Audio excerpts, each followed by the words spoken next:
Hello and welcome to some more Star Citizen. There is an important hotfix dropping for the latest Star Citizen build.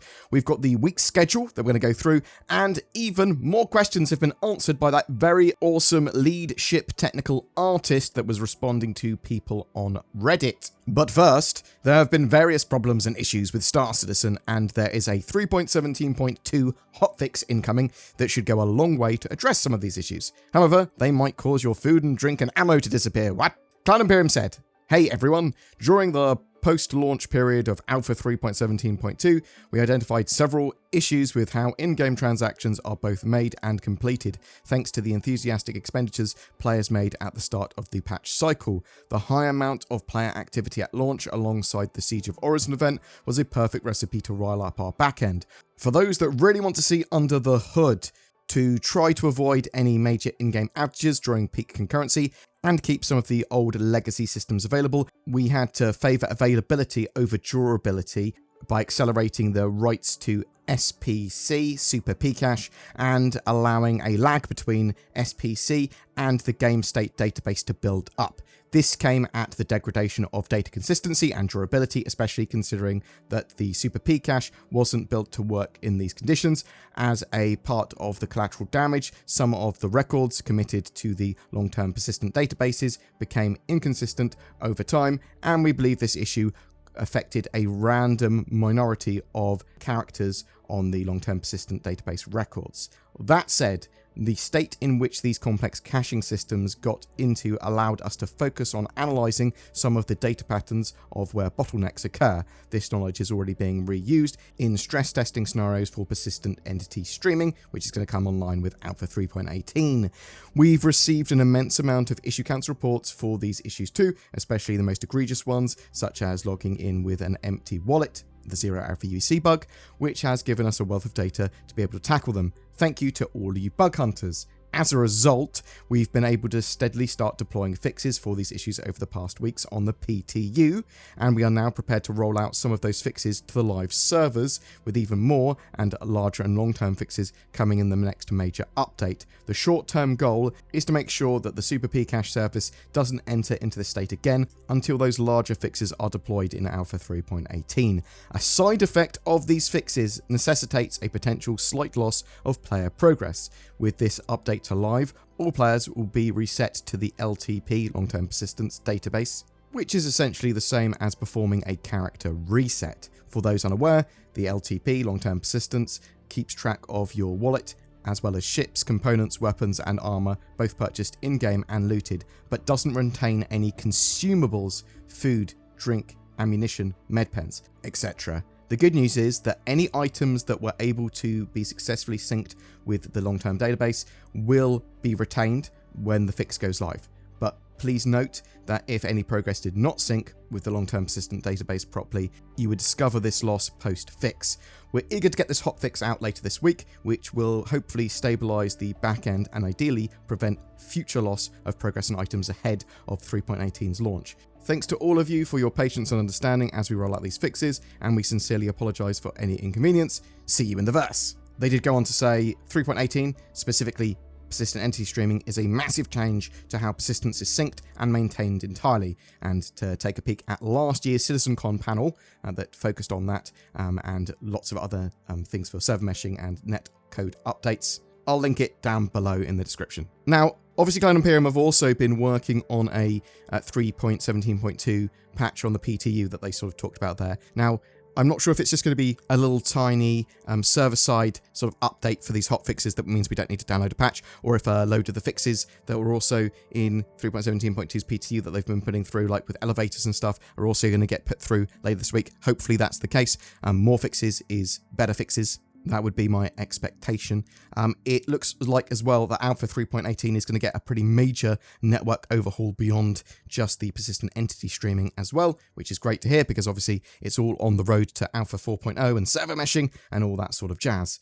Let's move on to the schedule for this week in Star Citizen. Later Tuesday, there's a narrative team post about botany, architectural works of wonder, what to expect in the Nix system, which is the system we're expecting after Pyro. So we get Pyro, and then Nix is being worked on now as well, as far as I'm aware. This is part of a Lawmakers community questions post, and these are actually quite rich information posts, and I'll be doing a little video breakdown of it after I've read it.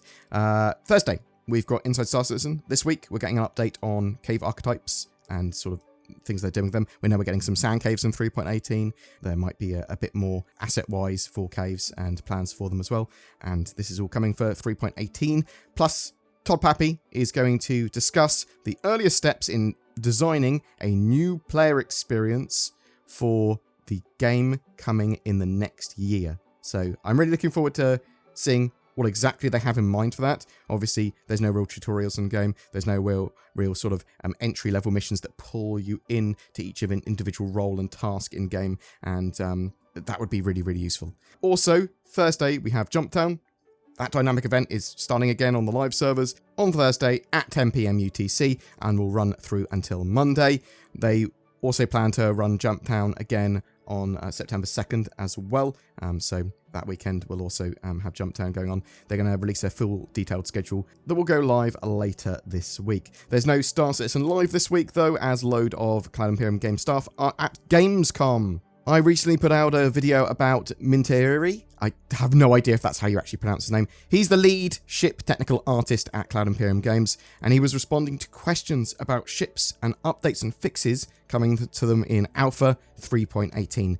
That thread has continued further. I'll link the original video down below so you can check that out. But this dev is answering a ton more questions and interacting with the community in a really micro-managed way that I think is making players feel that their feedback is very, very valuable. Obviously, this can't be done all the time because the devs actually have to work, and a lot of them take time out of their free time and off time and non-work hours to sort of answer players, which is amazing. It's really nice when it's done, but let's summarize the additional questions and their responses. Any fix for ship windshields suffering weather effects and frost effects at 10 times speed? A few weeks ago, I spoke with the ship art leads about the frosting and rain issues. They would prefer to do a pass when they can schedule it, but are aware of it. I will ask Ben about this again, though I know this can be debilitating when you can't see out. Cut the steel lighting fixes, ? We will be taking a look at the cut the steel lighting. Any chance you could fix the glaives extra zoomed in Moby-Glass bug? Yeah, I'll ask character animation team if they can adjust the pose. It might be that we are using the regular Moby-Glass arm pose, but because the character is laying forward, it doesn't quite work, so may require a custom pose for the Vandal cockpits. Elevator warping and desync issues, are they going to get fixed? There's a lot of code getting updated right now. After server meshing is in and working, we'll be able to look more closely at the elevator warping and other desync and attachment issues. Please help! Elevators are causing vanishing terrain and players to fall through the ground. I've seen players experience these issues many times, and there are a couple of things happening. When on a multi-floor elevator versus a lift that just opens and closes, you are in the elevator's physics grid, which is inside the ship's interior object container that's inside the ship's grid. But when the elevator animates out of the ship, it's still part of the ship's interior object container, so the transition can cause that blip where it's not showing the environment where standing on the elevator because it considers you inside the ship. This transition and elevator code needs to be looked at by engineering who understand the problems involved much better than I do. The other issue you mentioned about falling through the ground is that the multi-floor elevators do not collide with the train because it thinks that it's inside the ship, which is a problem we'd also like fixed by code. If the elevator sinks below the train and you walk off, you can be below the terrain collision, so fall through. So best to land on flat ground where possible for now. Will CIG do more official Reddit AMAs, and why aren't the Hornet MFDs fixed yet? I've thought about doing AMAs or something like that, but it's not my call to make. I do chime in on Spectrum and Reddit from time to time, but I mainly lurk and go fix things quietly. But I think some of the issues raised here, which have been around for years, do deserve some explanation why they aren't fixed yet, like those Hornet MFDs. The Hornet MFDs, turning black and flickering on and off, has been a known issue for a long time, as you know. And actually, the tech that would fix the Hornet MFDs would also fix the rover's seat exit. The Hornet MFDs are part of the dashboard item hierarchy, which is separate from the ship's hierarchy that contains the canopy. So dashboard and canopy have to play an animation in sync to move the MFD displays. The problem is that we need to be able to trigger a dashboard animation when entering and exiting the seat, and similarly in the rover we need to trigger a door animation when exiting the seat. There has been some progress on this recently, so we may be able to test a new fix. A designer is looking at the rover door currently, and if that works out, I'll apply the same animation trigger fix to the Hornet, but I don't have a time frame on this. Boom! That's it for your Star Citizen update today. But what do you think? Will the incoming hotfix help with Alpha 3.17.2?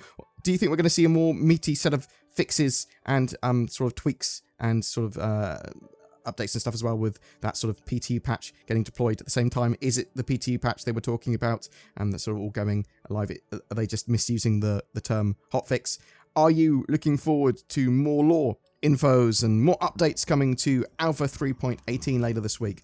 What do you think the new player experience might entail for next year?